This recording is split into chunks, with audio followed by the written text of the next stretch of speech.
everyone. Today we want to give you a walkthrough of all the rose plants. This is the first blush we got. This is the double delight roses, and these are four to 4.5 year old trees. All are tree roses. This hedge is all tree roses. This is a violet color.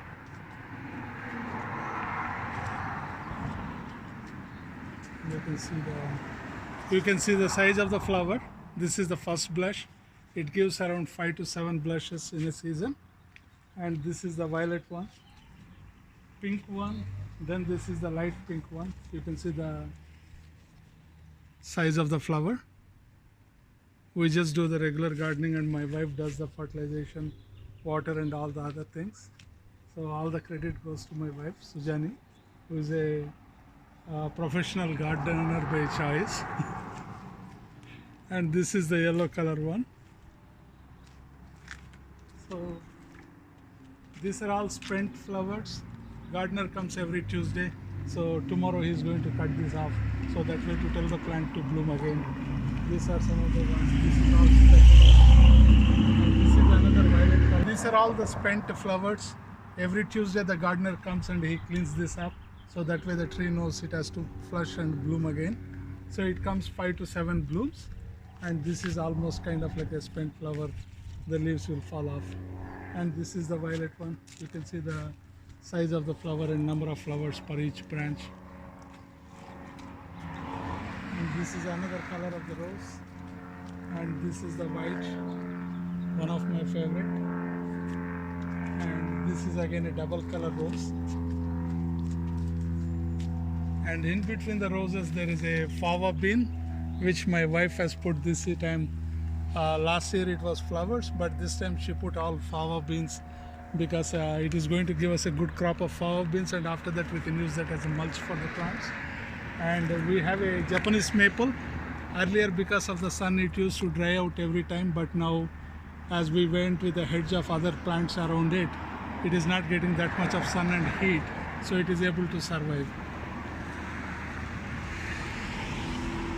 And this is the iceberg roses. This kind of flushes, it comes 5 to 7. I would say at least 100 to 150 roses each flush it comes in. This is the carpet roses, which is a miniature rose. It just go on the ground level only. It doesn't grow big. And this is another color of the rose. And then there are some rose plants inside the fencing as well. And this is again another white rose. And this is all the carpet one which are coming up. And then my wife has put a Kishi mandarin here. She wanted to do kind of like an urban forest where you have a multiple family of plants live together. And here you can see she has put a lemongrass. So what tree is that? That's a dogwood tree. It's a dogwood tree. It is a dogwood tree.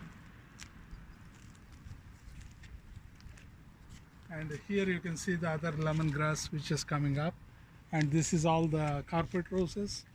And this is another one I really like about, because from the road when you see, it is kind of like a picture wall. Each rose is like very fragrant, and then you can see a lot of bees activity. And we do see people stopping by and taking pictures all the times. So a lot of people call this as a cottage rose garden. And here also you can see all the carpet roses. And then this is another color of pink one. This is also the first flush it came in. Beautiful garden. Thank you. And then here is another carpet rose which is trying to survive because less water. But here is a lemongrass again. And here we put another goji berry plant. So my wife, she wanted to put some berry plants around so that it is good. This is a lavender. We just put like a year and a half ago. This year it really survived, and a lot of blooms you can see, and the brown one is kind of spent one. And you can see a lot of bees activity here. This plant attracts bees a lot, and bees helps in cross pollination and other things. We have 2 velvet plants, and there is another red trumpet flower plant.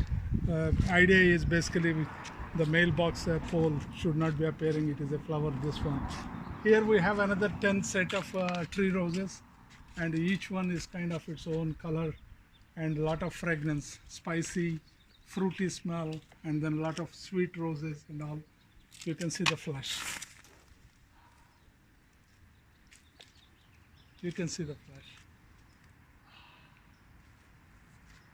And then you can see this is a mustard ketchup. Basically the name comes from, this is kind of like ketchup, and if you look at the under the leaves is kind of mustard. It's a double delight rose, basically double color rose. And here is another one of my favorite. You can see the blooms, lot of blooms this year. And then this is another one. Some reason it is very short, but you can see the size of the flower, almost like 2 hands in size.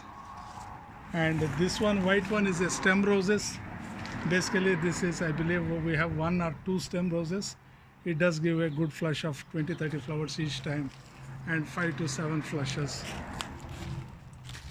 And here are some other same roses. This is also kind of fragrance ones. You can see again the blush and some of the spent flowers, which will be cut tomorrow, Tuesday. This is another one, still not yet fully bloom, but you can see a lot of flowers coming in. And this is another one I like, the color especially. It when it is a small flower, one color. When it is spent, it turns out to the pale pink color. So this is the front yard of the rose garden. We'll go to the backyard. We have some more rose plants there. So this is the backyard patio, where you come from the dining room, and this is from the master bedroom. We have basically a cradle made by Amish, this one. So it is all made by handcraft, no machinery use. And my wife really liked the traditional one, so she did order and waited for long to get the Amish one, and we have put it here. And here's my son Krishna Vijay. Say hello. And here is my dog Suki. Say hello.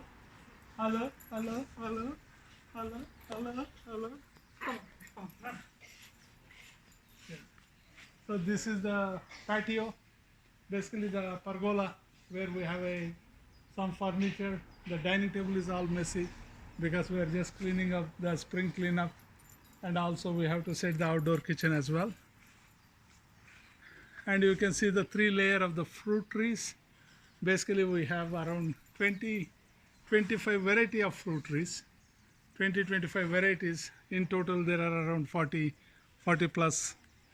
Lot of guava, avocado, lemon, persimmon, then 5 kind of plums, then Asian, the pear, the apple, cherry, 2 orange trees, tangerine, then the blueberries, then grapes, then the jujube, 2 type of jujube, then the fig tree, then nectarine, peaches, another kind of peaches and plums, and then pomegranate tree.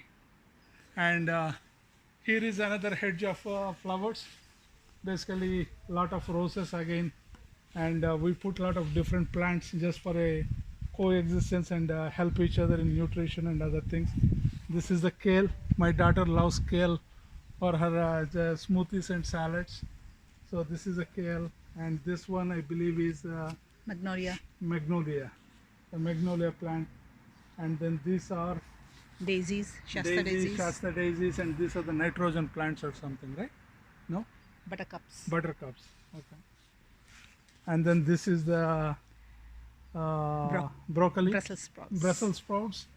And then here is another rose plant, and there is one which is Pigeon pea. pigeon pea. And then again you can see the lemon, which is flowering now. All the crop is done now. It is again flowering for the next season. That's a sweet lemon. This is the green lemon, and then the Mayer yellow lemon. Here is some more rose plants. Basically these are kind of like a bush roses.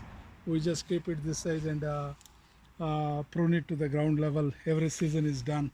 That is after the winter is done, so it comes. My wife does this mulching. We use all of the garden waste which we get, and she cuts and put it as a mulch, so that way the vapor, water vapor from the earth doesn't escape, and also it creates a cool atmosphere for the root and plant. And these are the jasmine plant, and we have a tomato, escape tomato or a rundown tomato, something, That's the San Marzano. right? And then this is the Moringa.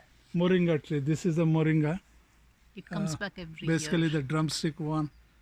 Till now, this is the first time we are putting. We did not get any fruit till now. And this is another rose, and these are the broccoli, Yeah. right? These are the broccoli. And then here is another rose, and then another fantastic, what plant is it? That's an aster. Huh? Aster. Aster, and it's a perennial. It's a perennial. It's a perennial, so every year it comes. And this is another artwork done by my wife. All of these branches are cut from the tree, dry branches. So she put it artistic way, a nest, eggs, and then two bird, this one. And this is the waterfall. Maybe in the next video we will cover putting the waterfall on. We did not on it, and this is still yet to be developed area. And you can see the California poppies. I believe last year or last year onwards we started throwing some seeds there. It develops by itself, and every year it comes. California poppy is one of the wildflowers of California. Right. This is the last area of the roses. Basically, here is one color of rose. There is the gladiolus bulbs which are coming in. And this is another plant which my wife is trying to do a bonsai with bougainvillea plant. So this is a second year. She's trying to contain the side and make it a bonsai. And this is the sugar apple. We just planted like a month ago. So it is still yet to survive and grow. This is another kind of rose. And here is a fig tree. We just wanted to put multiple places the fig because we do have a good experience of getting a lot of figs in the season. And then you have another rose, another rose. This is the blue hibiscus. Basically, in a year when it grows big and starts flowering, you can see multiple layer of flowers and multiple type of plants. And this is another one. This is one of my favorite in the garden, the windmill, which reminds me of my old childhood days. And then this is a jujube plant. We have two jujube. One is a ling, another one is a sugar plum. Both are developed in San Diego University. Those are the best varieties, and this is the third variety which we got. And yeah, that's all for now. And these are the sunchokes. These are the sunchokes. Something like edible. This one, root one edible, and then you can see the zucchini plants. We have 3 of the beds. We just completed all of the mustard greens, which in Indian language called sarson. Right, we do the saag with it. So we pick all of the cut from the mustards and just do the saag and freeze it. Whenever we want, we can reheat it and use it. And we are going to kind of get a this area. Yeah. So these are the 3 patches, but now it is going to come with a bush bean or No, dahlias. dahlia. Dahlias are there. Complete with flowers Okay. in the summer. They're already growing. Dahlias are coming up. So that's all for now. Thank you. This is the first video, so any mistakes, please, our sincere apologies. We will improve the quality. Thank you.